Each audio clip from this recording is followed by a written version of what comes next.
மெட்ராஸ் ஏற்கனவே வந்து பார்த்தீங்கன்னா, மெட்ராஸ் மட்டும் இல்ல தமிழ்நாடு முழுக்கவே ஏற்கனவே வந்து பார்த்தீங்கன்னா, கொலைக்களமா மாறிட்டு இருக்குதுன்னு சொல்லிட்டு ஏற்கனவே அதிமுக கட்சியை சேர்ந்த தலைவர் எடப்பாடி பழனிசாமி ஐயா வந்து பார்த்தீங்கன்னா, ஏகப்பட்ட குற்றச்சாட்டுகள் அப்படிங்கிறது முன் வச்சுட்டு இருக்கிறாரு. அந்த சூழ்நிலையில வந்து பார்த்தீங்கன்னா, ஒரு பழைய நண்டு கதை ஒண்ணு சொல்லுவாங்க. என்ன சொல்லுவாங்க? தமிழ் நண்டுன்னு சொல்லி ஒரு கதை சொல்லுவாங்க.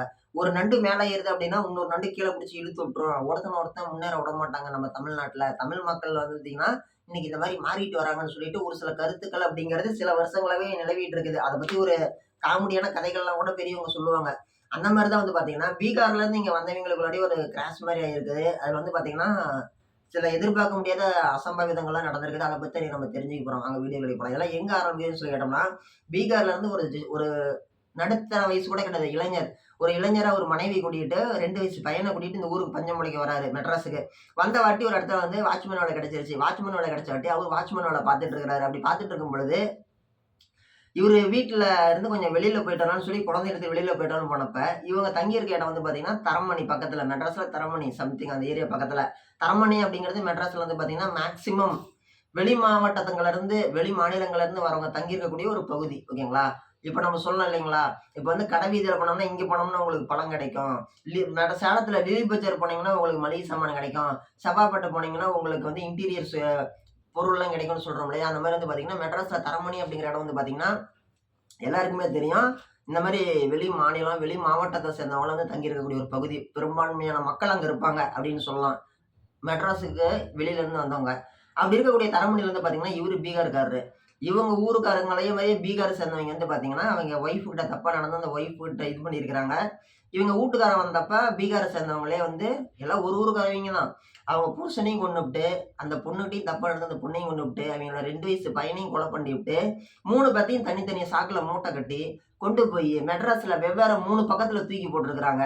இப்படி என்னடா இது வழக்கத்துக்கு மாறா டவுனுக்குள்ளாடி இந்த மாரி சிட்டிக்குள்ளாடி சிட்டி லிமிட்டுக்குள்ளாடி இவ்வளவு இடத்துல வந்து இந்த மாரி நடக்குது அப்படின்னா, இவ்வளவு துணிச்சலான ஆளு யாரு? யார் அவன்? எவ்வளவு பெரிய யார்றா அந்த கொம்பன்? யார்றா அவன் தொலைவுடான்னு சொல்லி தொலைவி பார்த்தா தான் தெரியுது.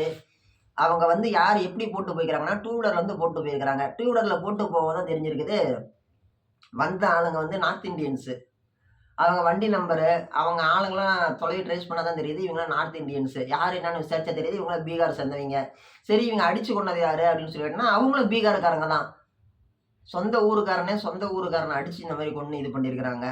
ஏற்கனவே வந்து பார்த்தீங்கன்னா, நம்ம சொன்ன மாரி தான். தற்காப்பு கலைகள் கத்துக்கிறது அப்படிங்கிறது தான் ரொம்ப ரொம்ப முக்கியம். தற்காப்பு கலைகள் கத்துக்கல அப்படின்னா ரொம்பவே சிரமம் தான் சொல்லணும்.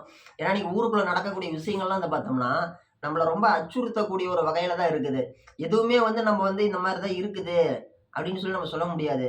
இப்ப இன்னைக்கு நம்மளுக்கு கூட ஒரு ஃப்ரெண்ட்ஸுங்க ஒரு 10 பேர் இருக்கிறாங்க. நம்மளோட நண்பர்கள் 10 பேர் இருக்கிறாங்க அப்படின்னா, எல்லா இடத்துலயும் நம்ம நண்பர்கள கூப்பிட முடியாது. எல்லா இடத்துலயும் நம்மளுக்கு நண்பர்கள் வந்து இது பண்ண முடியாது. சரி இப்ப நம்ம ஊர்ல இருக்கிறோம் நண்பர்கள் நம்மளுக்கு வந்து ஃபோன் பண்ணா உடனே வந்துருவாங்க. இப்ப இங்கேருந்து ஒரு 20 கிலோமீட்டர் தள்ளி போறோம். எதிர்பார்க்காத ஒரு சிச்சுவேஷனு. அப்ப திடீர்னு ஒரு 4 பேரு நம்மகிட்ட வந்து தாக்குதல் நடத்த முன் வந்துட்டாங்க. அவங்க தெளிவா இருந்தா தாக்குதல் நடத்த மாட்டாங்க. அவிங்க ஏதோ ஒரு இன்னைக்கு எல்லா குற்றவாளிகளும் சொல்றது தானே யூசுவலா. இந்த மாரி நான் வந்து போதையில இருந்தேன். சுயநினைவு இல்லாம இருந்துட்டேன். அதனால வந்து என்ன நடந்துச்சுன்னு எனக்கு தெரியலன்னு சொல்றாங்கல்ல. அந்த மாரி யாரோ ஒருத்தரு சுயநினைவு இல்லாம போதையில வராங்க சண்டைக்கு வராங்க. அப்ப நம்ம எப்படி நம்மள தற்காத்துக்கிறது? தற்காப்பு கலை தான். தற்காப்பு கலை அப்படிங்கிற ஒரு விஷயம் தான் வந்து பார்த்தீங்கன்னா, நம்மள காப்பாத்தும். ஓகேங்களா? அத விட்டுப்புட்டு நான் வந்து இன்னைக்கு 70 கிலோ இருக்கிறேன். நான் நல்ல குண்டா இருக்கிறேன், பாடியா இருக்கிறேன்னாலும் அவங்கலாம் வேலைக்கு ஆகாது.